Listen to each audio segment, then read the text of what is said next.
is, what was the period of time it took from you going from Brokie to making your first million? And just give me some of the key pointers of that little journey. 3 years. 3 years. Yeah. Okay, that's probably quicker than most. What was like the main thing that made you catapult, out of that Brokie era? The biggest thing for me was, one, doing things that people weren't doing. So figuring out if people were, for example, doing e-commerce, figuring out what is an optimized way of doing e-commerce. That's the first part. So figuring out what people were doing and making it better.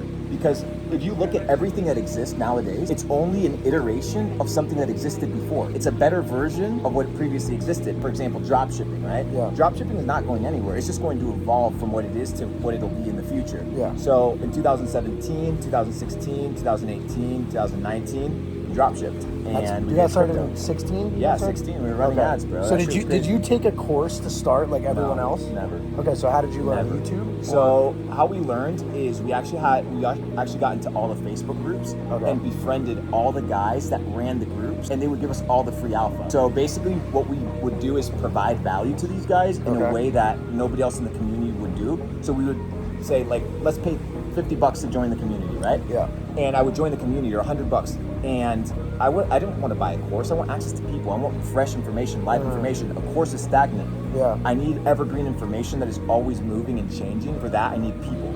So I was like, okay, let me join a community. Let me get involved with the e-commerce kind of space. And I just started, whoever was the guru, whoever was the expert, I would just befriend them by providing value. Was that Steven and Evan? Steven and Evan Tan and then they basically they were my mentors at the time, and then they became my business partners, which now Steve is solely the CEO of Capital Club. So from doing $100 million in e-commerce to being my basically sensei in e-commerce, to helping me become a multimillionaire with e-commerce, to then now being my 50-50 business partner with Capital Club.